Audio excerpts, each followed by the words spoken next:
Okay, we're good. You just don't know when to quit. Yeah, I've been told that before. Wow. Are you guys seeing this? I need a weapon. Hello there.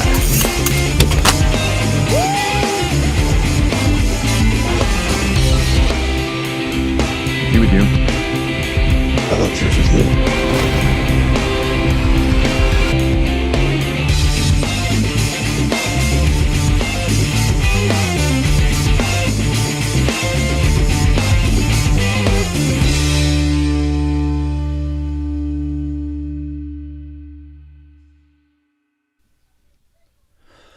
What's going on, everybody? Welcome back to another amazing episode of Slav's Free Talk Podcast. This isn't the Watchtower. This is Slav's Free Talk Podcast. I can't even talk. What's going on, everybody?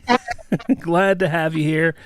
With me today, I do have a guest. Let me pull it up here. Derpy, what's going on, man? How's it going?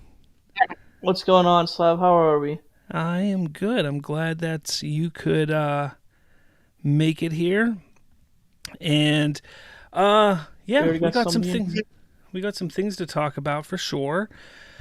We got some Star Wars. We got some DC news, and we have some theories that I have when it comes to Marvel. So let's kind of see who's here with us right now to get into it all. We got Trayvon. He says, let's go. Yeah. We got Critic Chris. Slav's in the house. What's up, Critic? Who else? Anybody else right now? Doesn't look like anyone's out. No. Oh, that's sad. They all come in late. My crowd's always late to the party. That's disappointing, but what can you do? That's all right. So, honestly, before we get started, I do want to say a couple things. For those of you who didn't join the Watchtower last week, I do have a link in the description to leave a voicemail for my upcoming Watchtower show, where you just kind of give a theory about where you think or what you think is going to happen in the DCU. A short 30, 60-second voicemail where I will play it on the show, and then we can discuss it on the show. Something different. I want to give it a shot, see how this all works out. I've got a few, I think 2 or 3 already. If you haven't done it yet, go ahead and give it a shot. Again, the link is in the description, so you can go ahead and do that. Let's see. We got Batman 235. Why does Sean O'Rourke hate James Gunn? Sean, I've had a lot of good conversations with Sean. I think I had 1 or 2 on a stream, on a podcast with him, and then I've had a few off, like not in public viewing with him. He is, how do I want to put it? He's pretty straight. He's a pretty straightforward guy on what he likes, what he wants to do. He wants to, or not wants to, but he wants to have things a little bit more. I don't think how to put it nicely or put it best. I guess a little bit, my friend. Am I lagging? I am lagging a little bit. A little bit. Yeah. Seems like when I have guests, it's when I lag. I don't know. It's when it's choppy. That's I'm weird. I'm hardwired in, and I've got great signal. I don't know what's going on. I don't know. But anyways, he likes things a little more family friendly. I think that's the best way to put it. What? Did you lose me? Oh. I still see you. Nope. I don't know where he went. Anyways, okay. I'm going to keep going here. Derpy left. Derpy's back. Let's see. Derpy, you there? Yeah, I mean, I don't know what's going on, man. Every time I pop in here, it's just laggy. I don't know. I don't know. That's weird. In the comments, if you see me lagging at all, let me know. Like I said, I'm doing the best I can. I don't know. Anyways, let's see. Trayvon asked, "Did I get the voicemail?" Yes, I got your voicemail. Critic Chris says, "Capitalize on the gun hate How do I train." do that again? Do the How do I voicemail? do that voicemail thing again? There's in the description. There's a link. Just follow the link. I also posted it in the community tab on YouTube, my YouTube community tab. I'll be posting it again probably tomorrow. I'm going to post it a couple more times this week on the community tab. Just follow the link and you'll be able to do it. It's pretty simple. Sounds good.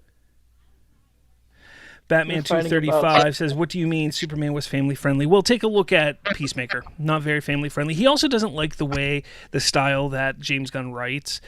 He doesn't think that he's a very good writer. He thinks that he leans too heavily into the joke territory and doesn't know how to flesh out a story very well. Again, I've heard him talk about that on multiple occasions. I mean, again, not every writer, not every director is for everybody. It's that simple. Comic Cuts is in the house. What's going on, sir? Glad to see you here. What's up, Comic Cuts? All right. I am going to move on now to the... Hunter Iggy is in here, I should say. What's going on, Hunter Iggy? He says because it's not Zack Snyder. All right. Anything's better than Zack Snyder. All right, let's move on to the first story here. Hopefully it works for us, but we shall see. Running kind of slow. Let's see. Does it want to pull up? Come on. Uh-oh. Is it working? There we go. know it's about to crash. Are you working there? I'm fine. I'm a little laggy, maybe. I don't know, man. This is annoying. Anyways, It's gonna crash again. So Star Wars, guys. Star Wars is finally Star Warsing. Like, really finally Star Warsing. The first installment in Simon Kinberg's Star Wars trilogy is said to be canonical to Star Wars Episode 10. That's what they're saying, at least. Now, this is more speculative than anything else. This is coming from the Wrap. What they're saying is... Come on, you can do it. Nope, wait, that's the Starfighter one. What is going on here? That's not what I wanted. What is going on? That is not the right article. That is not the right article. Anyways, so basically, we know Simon Kinberg is supposed to be, or is going to be, creating a trilogy of movies for Star Wars. It appears that they are going to be working towards this being, whether they're going to call it Episode 10 or not, it's going to be taking place after the events of Episode 9. They're going to be part of the Rey storyline, essentially. And I think that's where they're getting this idea that it's going to be canonically Episode 10. I think the big thing is it's not going to be the Skywalker saga, though. Now, I've been someone who's been saying this is a problem. This is an issue. It 100%, if you're going to continue the Rey Skywalker saga, it needs to be connected. It needs to be Episode 10, 11, 12. No matter what, if it has Rey as the main protagonist, if she is the main character, it needs to be Episode 10, 11, 12, so on and so forth, because it's continuing that saga. That's my opinion. And I think that's how it should be. Now, they could be doing that. Who knows? But there's no confirmation. There's no solid evidence that says that they're going to call it Episode 9 or Episode 10. There's no evidence saying that they're not going to call it Episode 10. This is just the Wrap speculating. Hey, it sounds like it's going to be Episode 10. Maybe, maybe not. We don't know. So, to me, if you ask me, it sounds like it is. I hope, for the sake of Star Wars, that they call it Episode 10, but then everybody's going to be all mad because they're going to be like, well, didn't you say that Episode 9 was the conclusion of the Skywalker saga? Well, How many times did George Lucas say that Star Wars, come see Star Wars one final time in the theaters, or the conclusion of the Star Wars saga, with Revenge of the Sith and what have. Like it is what it is. Like, just deal with it. Now, I know there's a lot of people also who think, well, we don't want more content with the Skywalkers, especially Rey. I completely get the point with Rey. We don't want to have any more with Rey, especially with that new report coming out that shows that Disney has no connection to males anymore. Like, they have no connection to the male audience. That's why they bought Star Wars. That's why they bought Marvel, was because they wanted to have that connection to the male audience. And in the span of like less than 15 years, they've lost that connection to the male audience. They got it, they gained it, and then they lost it.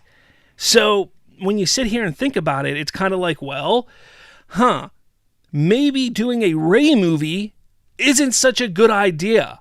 Maybe they should sit back and say, well, Rey is why we lost the male audience. Maybe making a Rey movie and a Rey trilogy again isn't the smartest idea. Unless, of course, this movie is about pushing Rey out of the saga and saying, here's Rey for 5 minutes, and then they kill her, and they bring in an actual real character that's going to be better developed and more exciting than Rey ever was. So that makes sense. But I don't know, Derpy. I can never really remember with you if you're a huge Star Wars fan or not, but what are your feelings on this? Are you there, Derpy? Uh-oh. I think the derp has left us. I think Derpy has left us. Oh, man. Well, with that said then, what do you guys think in the comments? Let me know what you think about all this. Do you think this is a smart idea by Lucasfilm, by Star Wars to do this? Let me know your thoughts in the comments below. What are you saying over here? We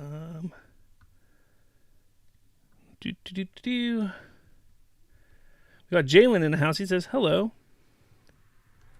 There we go. Derpy says, I crashed again. Well, that's unfortunate.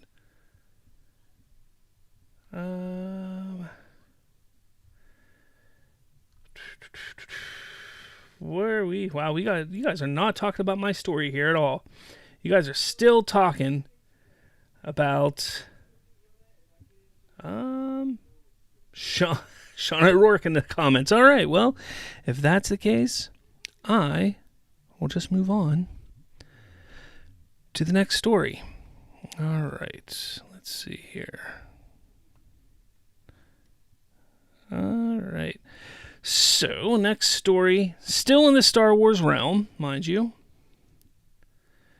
Star Wars Starfighter, which is actually the next movie, which it's not popping up on my screen here, and I'm kind of lagging a bit. Come on. Stop this lagging. Get rid of that. Turn that off. Maybe I will do that and do that. Okay. So Star Wars Starfighter, do you want to pull up here? Come on. This is getting to be a little annoying.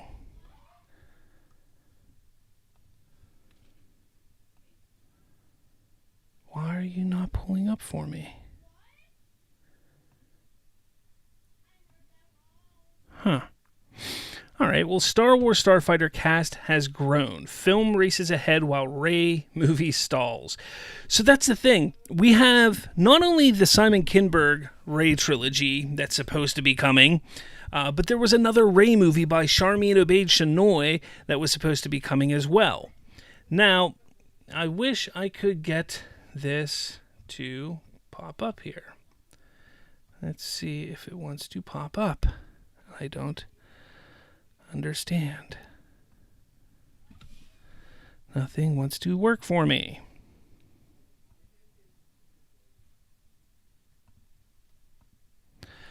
Oh boy. We got my little screen right there. Let's see. Safari. Let's see if it's going to work now. There we go. Just a little bit of a glitch, I guess. And do that. All right. Much better. And then do this so we can read it nice and easy. All right. So, Star Wars Starfighter. This coming from That Park Place. Star Wars Starfighter cast has officially taken shape with two major additions, Amy Adams and Aaron Pierre. Variety confirmed the news this week, highlighting how quickly the project has gone from announcement to active filming. At the same time, it's impossible not to notice the stark contrast with the new Jedi Order film, better known as the Rey movie, which was unveiled with great fanfare more than 2 years ago at Star Wars Celebration, but still shows no sign of life. I wonder if the Rey movie actually turned into the Simon Kinberg stuff. I'm wondering if that's actually what happened. I don't know, though. Now, Starfighter, first unveiled at Star Wars Celebration Japan in 2025, it literally was just unveiled this year, was pitched as a bold new story in a galaxy far, far away. The timeline has been nothing short of remarkable. Only months later, principal photography began in the UK. Ryan Gosling was previously confirmed for the leading role, and now the addition of Amy Adams and Pierre cements the picture as one of Lucasfilm's fastest-moving theatrical efforts in years. With cameras already rolling, Starfighter is on track for a May 28th, 2027 release. That sort of efficiency, less than 6 months between official announcement and production start, suggests the story and creative direction were locked in before fans ever knew it existed. That is how Lucasfilm needs to act. That is what they need to be doing moving forward. They need to stop this announcing a project, announcing something is coming, and then waiting 2 years to have a script and then finally get things moving. Like, don't announce anything until you know that, hey, we are going to be doing this. Hey, this is happening. Hey, this is almost going to be filming within the next X amount of months. Stop announcing things before you know it's actually going to happen. That is a huge problem that Lucasfilm has had for quite some time. And at this point, this is how they need to do it. And I think this is... Does that mean that this movie is going to be great? No. Does it mean that this movie is going to be the savior of Star Wars films? Not at all. But it's just a huge, huge, huge benefit that, not benefit, but like feather in their cap for doing something right for once. Really. That's kind of what it means. So the Rey film that vanished contrasts that with the Rey-focused new Jedi Order project announced at Star Wars Celebration. Things popping up on my screen. Daisy Ridley was brought on stage to loud cheers as Kathleen Kennedy, to return as Rey to rebuild the Jedi Order. Yet after the splashy reveal, the film has been plagued with issues, including multiple writer departures, a revolving door of replacements, most recently George Nolfi stepping in after Stephen Knight's draft it moved forward, missed production start dates with early 2025 once floated as a kickoff, but no progress reported since.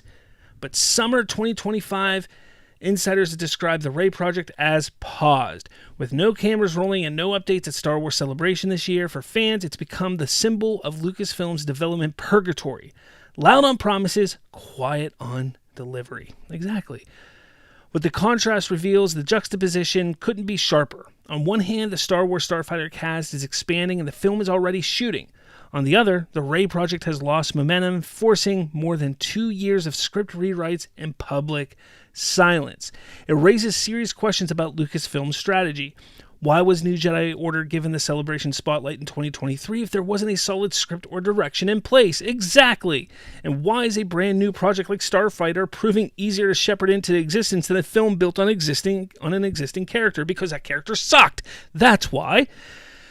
A franchise of crossroads for a longtime fans, the situation demonstrates the uneven leadership guiding Star Wars on the big screen, namely Lucasfilm President Kathleen Kennedy. Disney and Lucasfilm are clearly capable of moving swiftly when confident in a vision. Starfighter demonstrates that with its confident cast, locked production schedule, and firm release date, But the Rey movie, despite being positioned as the next chapter of the saga, remains stuck in neutral. Kennedy's public reassurances that the film is still in works ring hollow when compared to the visible momentum of Starfighter. Look, I don't think that Starfighter is going to be this huge event film. I think Star Wars has to win people back big time. And again, like I said, there's this idea that Disney has lost the male audience. Ryan Gosling is going to help bring that male audience back, hopefully. But we still don't know what the story is. So I'm a little hesitant. It seems like the story, by just what the pictures seem, it looks like it's going to be a guy and a kid again. And how many times have we seen that? We saw it with Skeleton Crew, Mandalorian. I mean, we can only see it so many times with Star Wars before it just kind of gets old. So is it going to be that same old story again? Or is it going to be something different, more exciting, more fun? And I hope that it's good. I hope that it brings something, to the table that's going to be interesting and fun. But who knows? Who knows? Let me know your thoughts, though. What do you guys think about all this? Do you think this is the right direction for Star Wars? Let me know all of your thoughts in the comments below. All right. Movie talk now. Hello, friends. What's going on, man? You guys are still... Andre Oliveria is in here. Hey, what's going on? Hunter says, did you see Aaron Fisher video today? He says Superman has killed the interest in the DCU. Hunter, I did not see the video.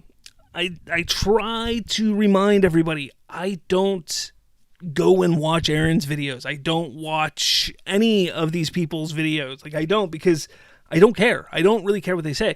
Unless somebody specifically points out to me, like, you should watch his video because what they say is misinformation or this or that. I don't go watching them every day because, one, I don't want to give them the clicks and the views and all that stuff, but two, it's a waste of my time. It really is a waste of my time. So, no, I haven't watched his video, but it does sound interesting and ridiculous for sure. Again, you'll see sometimes where somebody will send me a clip of their video, and that's typically what will pull me in. Like if somebody clips out their video and sends it to me, and then I'll go watch their full video because I don't want to just take that clip and go based off of that clip. I want to hear the whole context of the clip.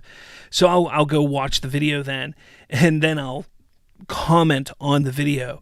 And then it's wild because then you'll have the people who will say, oh, Slav's just obsessed with this person. This Slav's just obsessed with, like, he just stalks this person. He stalks that person. It's like, no, I don't stalk anybody. I'm not obsessed with anybody.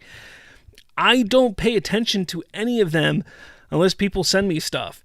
The only time that, like, the only thing I will do, and I don't even do it anymore, this was months ago as the promotion and the marketing was coming out for Superman. I would purposely go see what Aaron Fisher would say about the marketing because I thought it was hilarious and I thought it was stupid takes. So I would go on his Twitter and see what he would tweet out. That was the most I would do. I would never go watch the videos, though. But you know how people are.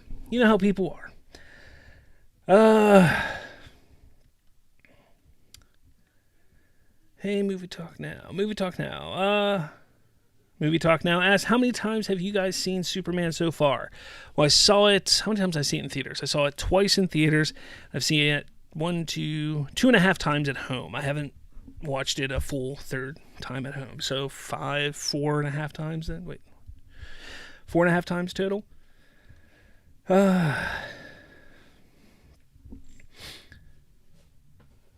Trayvon says, Kmart is more relevant than Aaron Fisher. That's funny. Okay.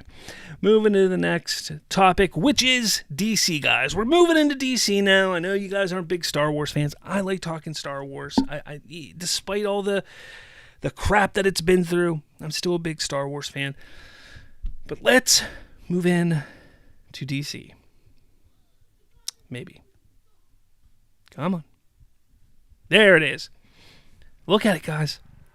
Look at it. There's the slate, the clapperboard for Clayface, directed by James Watkins. This is exciting. This, to me, why is this exciting? Okay, now I'm going to go through some photos and some video that has come out from behind the scenes footage that has taken place. I mean, it's not really spoilerish, so I'm not too worried about that. Because if it was spoilerish, I wouldn't even show it on my show. But why I'm excited about this, because I do want to talk about this, why I'm excited is because of how different of an approach this is for a connected universe. Now, I've seen people on social media say, weren't we all criticizing Sony for utilizing their villains, the Spider-Man villains, instead of Spider-Man? We were. But it's different. Because DC isn't just utilizing the villains. They're utilizing the villains and the heroes. And that's the difference. I'm okay with doing a Clayface movie, building out Gotham, getting a horror type film in the DCU that explores a different corner of the universe than what we would see from a Superman movie, than what we would see from a Lantern show or a Supergirl film. Even something different than what we would see from a Batman movie. The reason why I like this is because of that specifically. That is what is so exciting. Marvel, they're kind of doing that now with like Marvel Zombies, which is animated. But they still haven't really approached any project like this. Like, the closest thing to horror that they've done was Doctor Strange in the Multiverse of Madness. And, I mean, let's be real here. It wasn't very horror. I mean, they got Sam Raimi to do it, and then they took all the horror elements out of it. Like, come on. Come on. You handcuffed Sam Raimi. Like, why would you do that? Ridiculous. Anyways. This is exciting to me. So the fact that this is already filming, and let's not forget that we heard just 2 months ago that this was supposed to have a page 1 rewrite. Well, that didn't happen, obviously. No.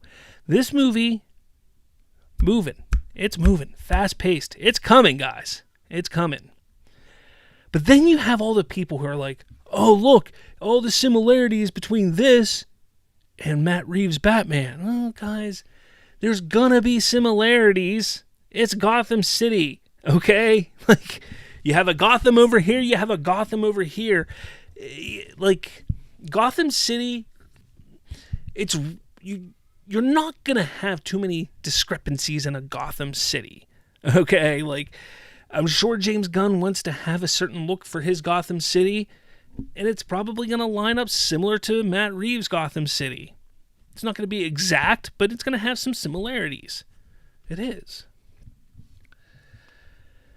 We also got an image of Tom Reese Harry's all bandaged up.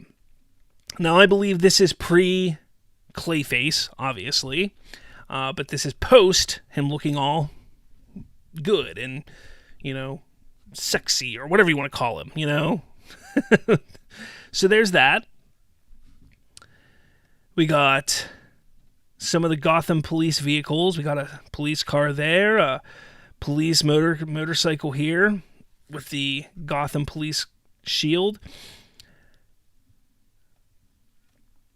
We've got a Gotham newspaper from the set. And now people were obviously trying to read this, trying to see what can it be, trying to pick out things and some clues and things like that.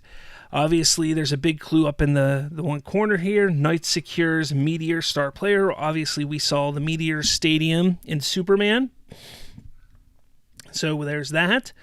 But besides that, I mean, there's not much more. It's kind of cool that we got the casino here, which is cool. There's a forecast of rain. I mean, but there's not much more in here that I've seen that kind of gives away anything else. Then we got a little video. And it looks like this is just a hospital emergency entrance. Obviously, you have an ambulance there. Is this maybe after he gets injured and he's taken to the hospital? As you see, they're shooting, they're rushing, grabbing the gurney out of the ambulance, pulling him out, and taking them into the emergency room. Interesting. We get a look at the Gotham police get up here. And this is the one where everybody's like, oh, it looks just like Matt Reeves' police officers. Why? Because they wear coats and a hat? I mean, I'm sorry. The police cars look different. The shield is different. People also complain because they're shooting in the same location and they're using a similar or the same building that they used in Matt Reeves' The Batman, but the building is being used as a different building. Like, you just can keep going back and forth, and it just people don't understand. Like, how many times do they have to tell you that it's separate universes before you get it in your thick skulls that it's separate universes? But now keep going here, and then we get this. Another connection to Superman and Peacemaker. Jitters Coffee. That's right. Metropolis's finest. Now in Gotham. So you're getting Jitters Coffee. And for those of you who listen or watch the Peacemaker podcast, James Gunn gave some trivia knowledge. I'd love for anybody to tell me, when did Jitters Coffee debut in the comics? Let me know. Throw it in the comment section here down below, because I'd love to hear. Maybe you know. When did it debut in the comics? Because he gave it away in the podcast just the other day. But again, you can see Clark holding a cup there. Jitters Coffee. And then in Peacemaker, Adebayo's ex works at Jitters. So, and then finally, we have a Gotham Broadcasting Channel van, Gotham's leading news channel. News. So, right there. So we're getting a lot of, and that's the building in the background that was used in the Batman. I think it was used, wasn't that used for the funeral? At the funeral or for the funeral or something like that? I don't remember. But now it's being used as, I think, the town hall in Clayface in this Gotham. So, but look, this is exciting. They're shooting. It's moving forward. We're getting Gotham. Gotham is coming to life in the DCU. We now have Metropolis. We now have Gotham and whatever city Peacemaker takes place in, because I don't remember. But we're getting all of this world building in the DCU. I'm so excited. I think it's great. It's a lot of fun. And this is the exciting time. Like, this is the excitement that we should all be having right now when it comes to DC, is just seeing this stuff, because we can start theorizing. We can start sitting here and saying, oh, what does this mean? What does that mean? What could this lead to? How can this lead to that? This is what we should all be doing, is theorizing and having fun. That is the beauty and the fun of a new universe. I say it all the time. That is the fun of it. So let me know your thoughts about all this in the comments below. Are you excited about Clayface? What are you excited for about Clayface? Let me know your thoughts in the comments. What are you saying over here?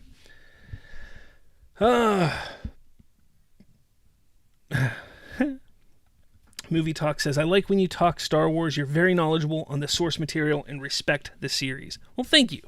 Thank you. I try to look. I talk, sometimes I get a little upset about the direction that it's gone in, but I do love the series. I do love the content, and oddly enough, this kind of teased me up for a little plug. I got you know how I've been doing every week, I've been doing kind of those little videos where I talk about, I did Dr. Doom, I did Franklin Richards and things like that. I have a video this week coming out about a Star Wars story, a forgotten gem of a Star Wars story, of one of the Star Wars stories from the 90s, and that's coming out this Thursday, so be on the lookout for that, because I love talking Star Wars, so. Trayvon says, speed marker, and action. Yes. Jalen, what's going on? Says if Clayface makes $1 billion like Joker, James needs all the respect for doing more than just known characters like Superman, Batman, and more. But I want DC to use more characters. Well, yeah, I don't expect Clayface to make $1 billion. I don't. Now, again, nobody expected Joker to make $1 billion, but I don't expect this to make $1 billion. I expect this to do well because I think this is only. I think I've heard like somewhere around like between $60 and $100 million, somewhere between that for a budget. So if that's what the budget is, then they're on point.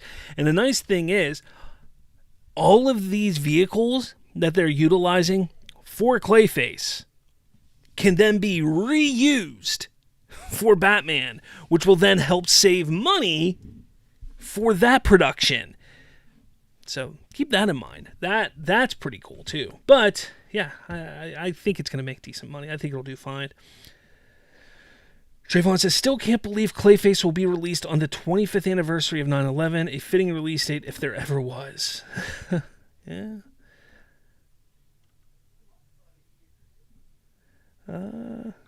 Hunter, you got all of it, Beaker. Oh, man. I love that. The funny thing about that line, the Beaker line, I have to talk about this. Okay. So, earlier this summer, I found a website that sells nerdy shirts. And I love to buy nerdy shirts. Like, I typically wear plain t-shirts most of the time. And I have some nerdy shirts, and some of my nerdy shirts are, Superman related, DC related. I have some Marvel related shirts, but typically I just wear plain t-shirts. And I found this website though, and I was going through it, and I saw a shirt that just had Beaker's face, just Beaker from the Muppets, and I literally was just scrolling through, and I just started laughing because it was Beaker, and I just couldn't stop laughing. And Dominique, she's like, what? I'm like, it's Beaker. And she's like, all right. So I ordered it. I had to order it because it just made me laugh. So I had to order it. So I ordered the shirt. She hates it. She hates that shirt so much. She absolutely hates it. She's like, who is that? I'm like, it's Beaker. It's Beaker from the Muppets. Who doesn't know Beaker from the Muppets? So for the longest time, for like a few months, like, she just hates this shirt. She absolutely hates it. And I'm like trying to get vindication. Like, everybody knows who Beaker is. Like, it's Beaker. Like, who doesn't know Beaker? So we're watching Clayface Peacemaker the other day. She brings up Beaker in the show. And I was like, see? Beaker! People know Beaker. I'm sorry. I loved it. It was just fitting for me. It worked out perfectly. I loved it. Oh, man. Okay.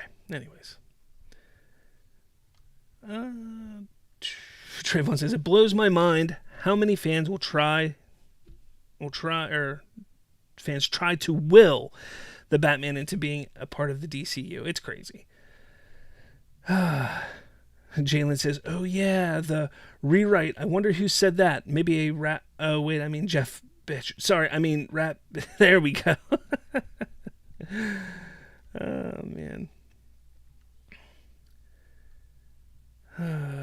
Critic Chris says Gunn's DCU is widening the net for a lot of characters in his universe, especially not well-known characters. That's fine. I'm okay with that. Trayvon says Tom Brittany will be 35 years old, the exact age I envision DCU Batman being when he's first introduced. Okay. Hungry Almighty says, should The Brave and the Bold be a $200+ million budget like Superman, or because it's a street level Batman and Robin movie, they can get away with like a budget between 1 to 150? Whatever they think they can do it for. There's not going to be as many special effects as a Superman movie, depending on who the villain is. But honestly, you're not having Batman fly around. You probably won't have a giant kaiju. You won't most likely have a dog that's all CGI. If you ask me, it's probably not going to cost the same amount of money as Superman. So that's a benefit. That's just my thought. But who knows? Whatever it takes to make it, let them cook. Let them cook. Critic Chris says, I don't know why I liked Beaker as one of my favorites of the Muppets. Same with me. I always loved Beaker. Loved him. Weekendin', whatever, I don't know. Sklenar, Nateman, and Ackles are the top choices for DCU Batman. We'll see. Trayvon Purnell says, $150 million. Superman as the DCU unifier deserved its $225 million budget. Agreed.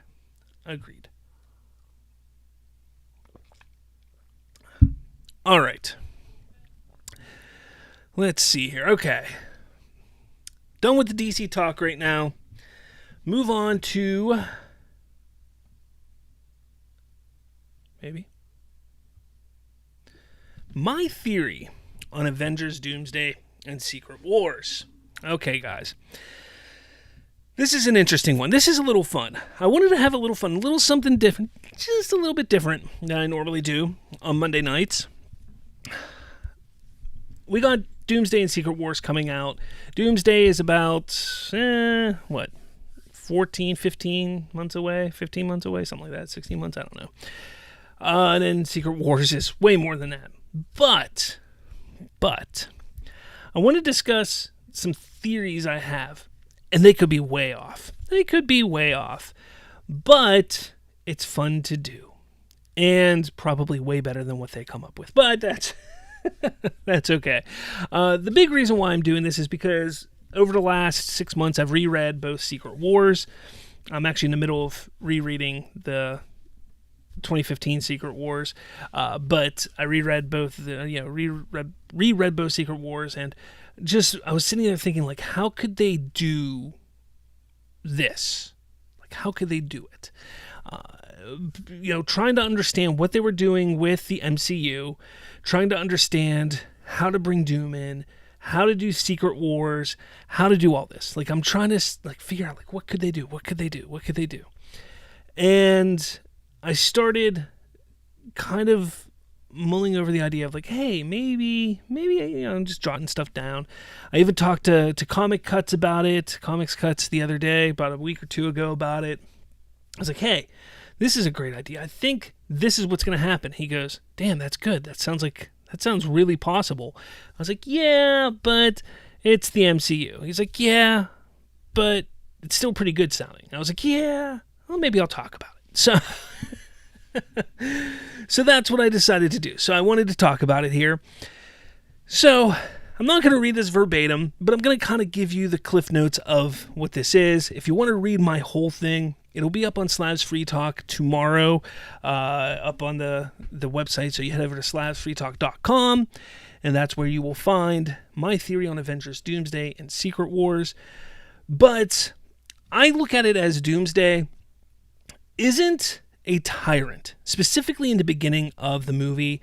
I don't think he's going to be evil. I think they're going to play Doom off not like Thanos, because like Thanos was always looked at as a villain, despite in Infinity War, like he was looked at like himself. He looked at himself as being a hero. Like what he's doing is a noble cause into himself. Like he's doing this for the better of humanity across the galaxy. But to everybody else, no.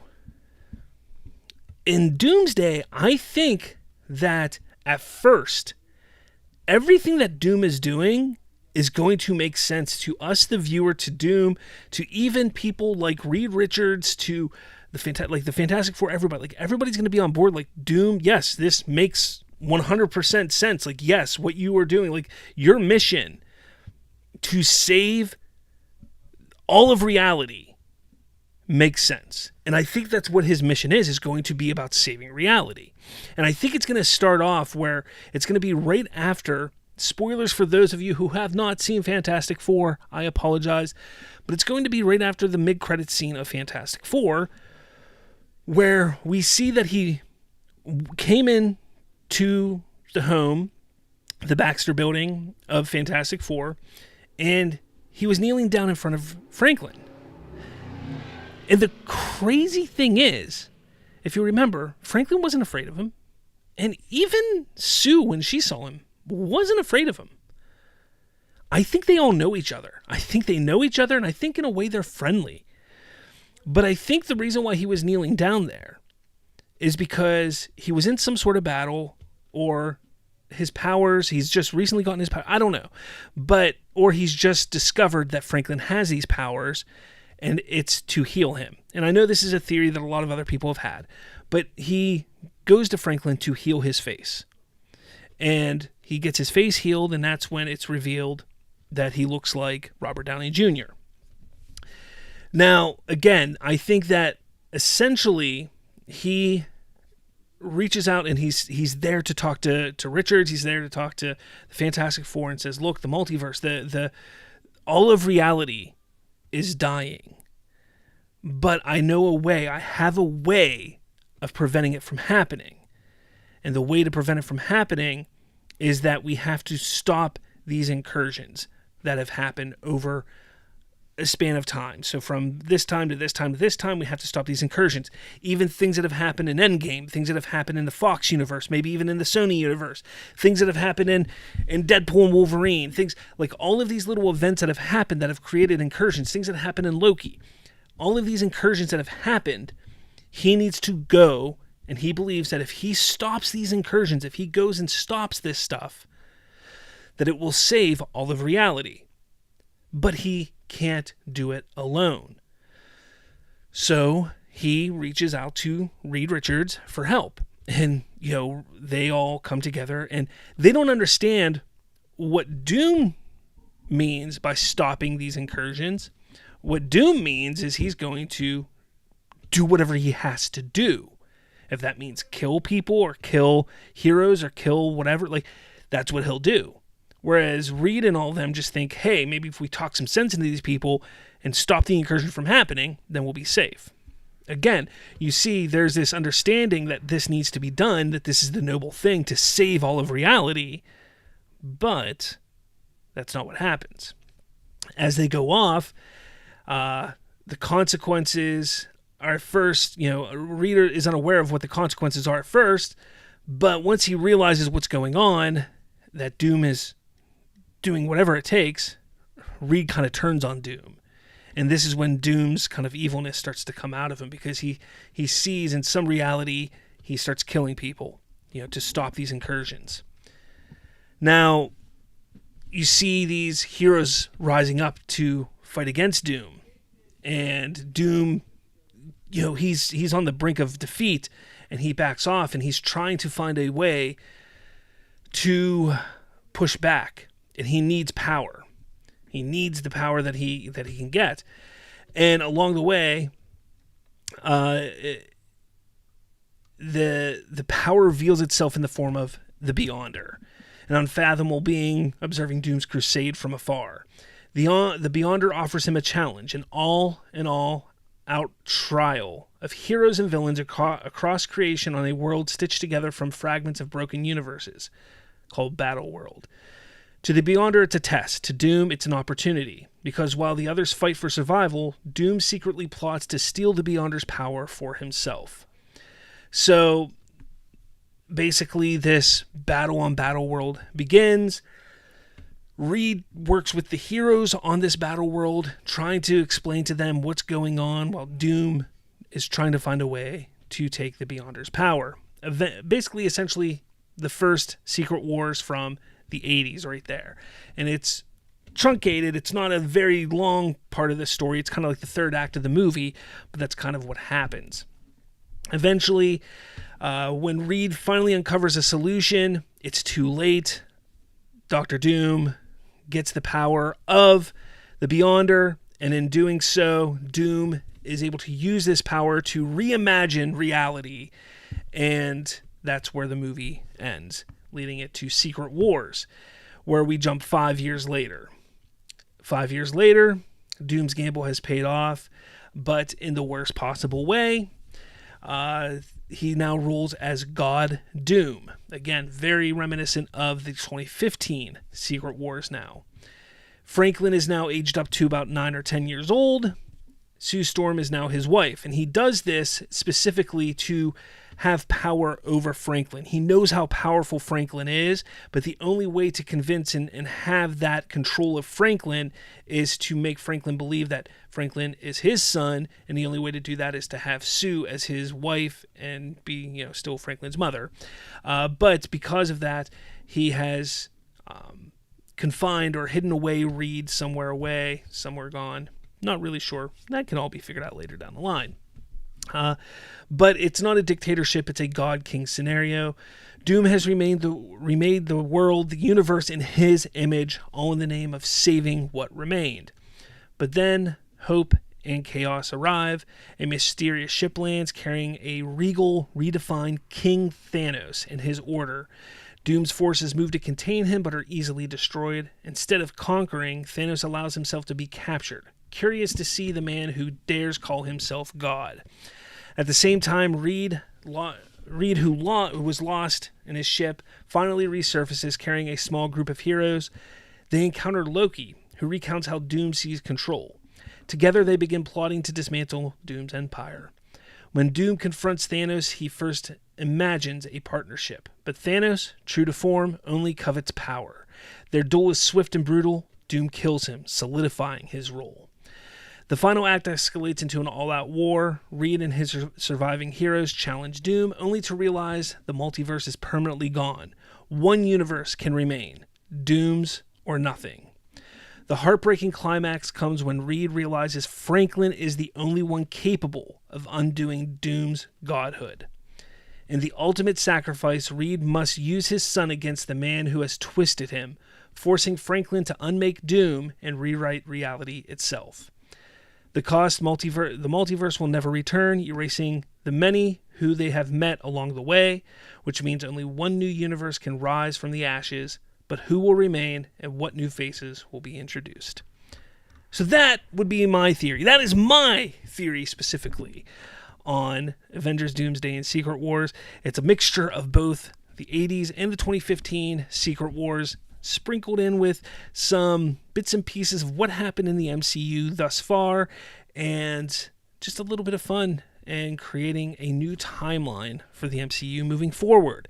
So let me know your thoughts. Do you like that idea? Is it something that you would like to see? What are your theories on Secret Wars and Doomsday, or Doomsday and Secret Wars coming up? Let me know your thoughts in the comments below. All right, guys, what do you have to say? Did you like that? Do you not like that? What do you guys have to say over here? Where are we at? Where are we at?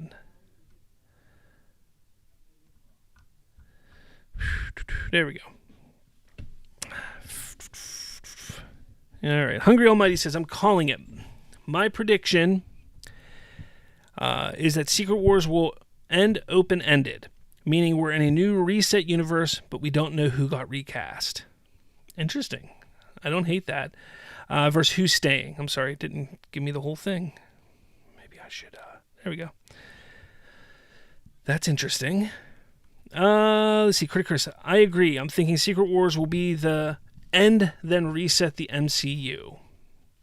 I honestly think that Secret Wars, the way that Secret Wars is going to end, I really think that it's going to end in a way, even if it's not based off of my theory, I think it's going to end in a way where we have a team of heroes and they're established. We have a new universe, a new MCU established. I like the idea that we don't know everyone, because that makes sense. So everyone isn't there. But I think it'd be interesting, like Spider-Man goes back home, or maybe not even Spider-Man. Like we may see who I don't know. Just come up with any character. It's at the end of the movie and they walk into their living room and they turn on TV and they say Tony Stark coming to the stage, and you're like, wait, what? Tony Stark coming to the stage? And the camera just kind of it's a shadowy figure coming out of a curtain, and then the camera cuts, and it's like, oh crap, there's a new Tony Stark in the MCU. So that would be interesting to me. Or it could be, a new Captain America or something. Something. I don't think they should do a new Captain America because give my man Sam Wilson a fair shot. But I think something like that could happen. Trayvon says, I just went to see an MCU with all the Marvel characters in it. Spider-Man, X-Men, Fantastic Four, Avengers, Guardians of the Galaxy's Defenders. Nothing held back. I think we're going to see that. I do. Hungry says, I don't know why MCU fanboys can't stand the thought of a new actor playing Iron Man or Captain America in post-Secret Wars Reset Universe. People really need to grow up and stop meat riding. You're talking about that. You're talking to another person. Another person. You guys are talking to each other. Well, now you guys are just talking to each other there. Donovan says, if you can, I just DM'd you something you might want to look at. This dude is beyond unserious. All right, let me see if I can pull this up real quick. Let's see here. While I'm here, let's see. While it's pulling up, what else do we got? Trayvon says, Marvel needs to truly plan out the future of the MCU. Enough of that planning for things on the fly. Yeah, I agree.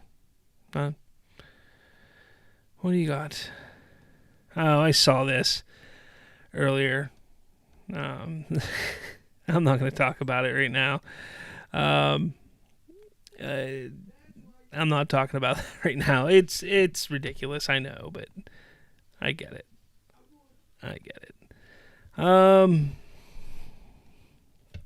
Critic Chris says, love the 90s Spider-Man take on Secret Wars. Kevin Davis, Avengers, Doomsday, and Secret Wars make money at the box office. MCU isn't going to reboot anything no matter. Kevin Feige says Disney have make these decisions more forward. They are rebooting. Like Kevin Feige has stated that everything's going to basically be reset after Secret Wars. I don't know what to tell you there, Kevin. I mean, it's still going to be the MCU, and you're still going to have the characters. It's going to be almost like a soft reset. So you're still going to have Anthony Mackie. You're still going to have Simu Liu. You're still going to have, a lot of these characters, Benedict Cumberbatch, a lot of these actors still playing the same roles, but characters like Iron Man may be rebooted and recast. You may have characters, all the X-Men characters now coming in. You're going to have the Fantastic Four in there now. You're going to have so many other characters that you've never seen before coming in. That's what he means.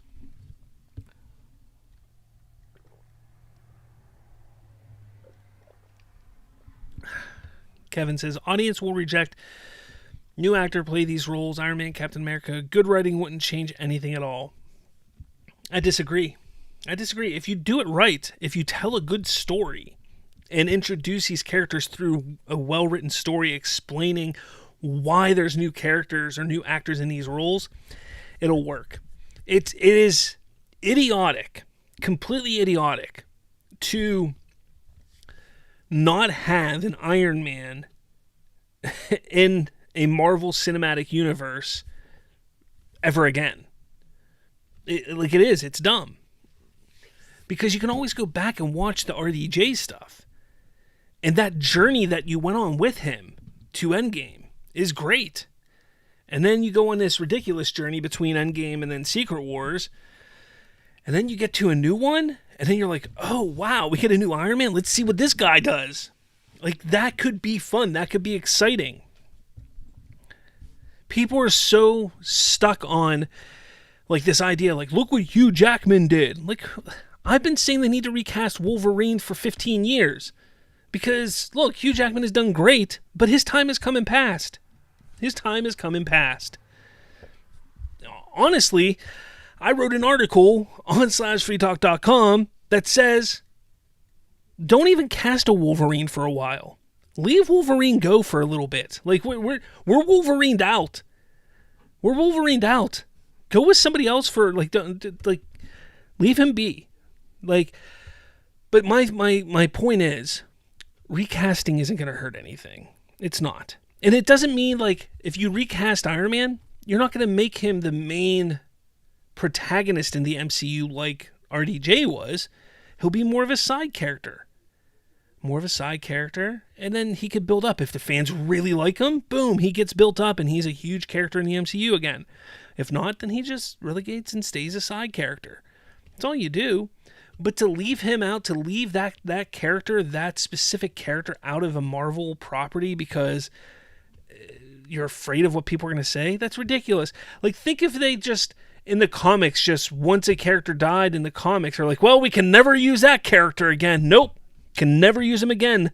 Ever again. Never. Like, that's just ridiculous. It's stupid. Trayvon says, random thought. It's fascinating that Marvel didn't have a big name parent company until 2009, whereas DC has been attached to Warner Brothers since 69. You're right. And it really wasn't even 2009. It was really, 2013, 14 when Disney bought them.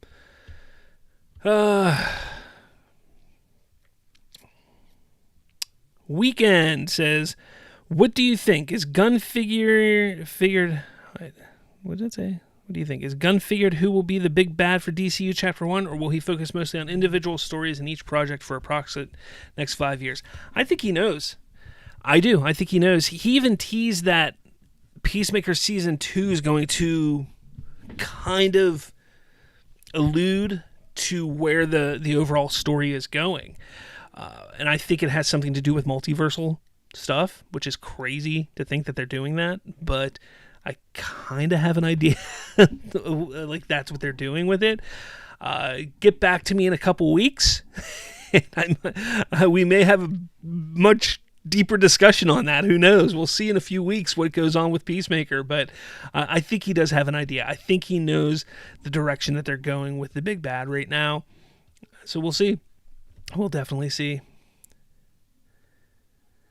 Hungry says, you think we'll get a new Hulk post-Secret Wars, or will they keep Ruffalo since Savage Hulk is returning in Brand New Day? Ruffalo's getting up there. Isn't he in his 50s now? If they want to replace him, they will. It's really tough with the Universal rights with the Hulk, because they can't make a Hulk movie outright because Universal owns the distribution rights. So, any kind of movie they make with the Hulk has to be like a team up. It has to be like he was in Thor Ragnarok or in the Avengers movies and things like that. He can't just have his own Hulk movie. So, will they want to even go down that path anymore? Maybe, maybe not. I don't know. That's difficult, honestly.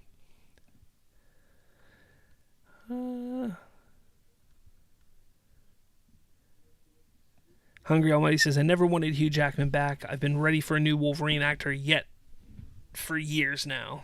Makes sense. Trayvon says, no one actor is bigger than any comic book character, period. Cut and dry. This is why I had no issue with Henry Cavill being let go as Superman. Agreed. Kevin Davis says, studios look at this from a business perspective. Taking risks with the reboot characters still have to make money at the box office. You're right. But they killed off Robert Downey Jr. as Iron Man.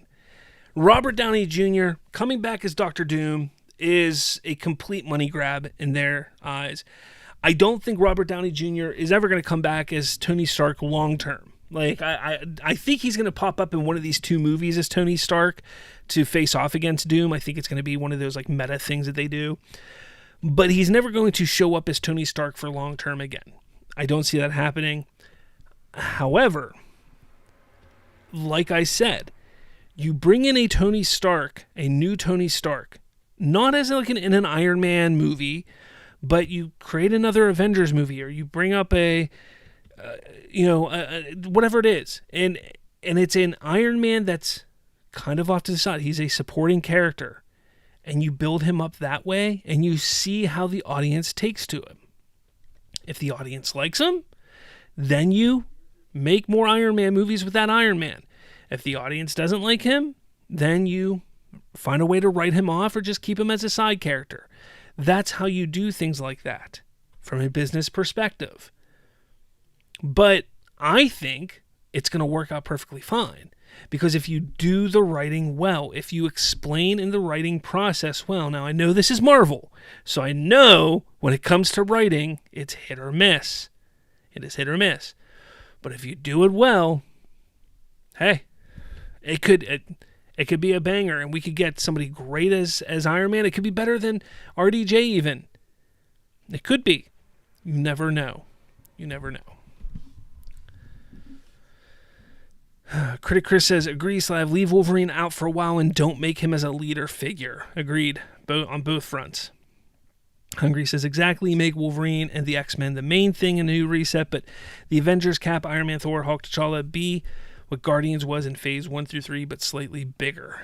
Yeah, they need to recast T'Challa too.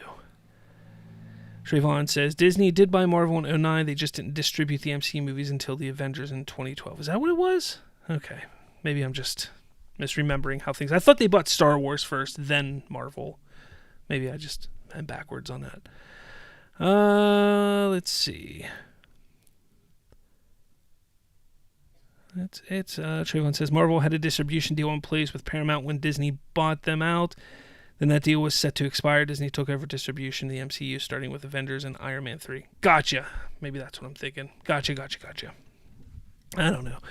Too much to remember. Too much to remember. All right, guys. That was a lot of fun today. For sure. Now, again, remember, for the Watchtower, the end of this week, this Friday, leave me a voicemail. It's in the description. Leave me a voicemail for what you think, a theory, an idea that you think is going to happen in the DCU. I'd love to hear your theories and thoughts for the DCU. I'm going to play them on the show, and we'll discuss them on the show. So do that. So Watchtower will be this Friday. Time to be determined. I need to see what's going on about that.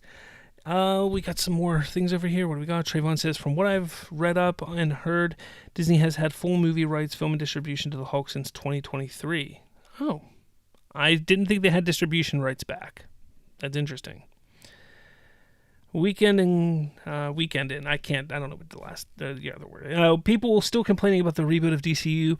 Though Gunn managed it logically and visually, let's see how Marvel will work that out by reserving some characters with the same actors and drop other ones. Yeah, let's see. Boy. Okay. But yeah, let me know what you guys think about my theories in the comments below. Let me know what you guys think about the Clayface stuff, what's going on with Clayface in the comments, and what's going on with Star Wars, the state of Star Wars. It's absolutely crazy. Absolutely crazy. You know, one thing I didn't bring up, you know what, I'm just going to do my own video about that tomorrow. I think I'm going to record a video specifically about this topic, so I'm not even going to bring it up today. But let me know your thoughts on everything we talked about today in the comments. With all that said, guys, thanks for watching, and I will catch, hopefully, all of you on Friday. Take it easy.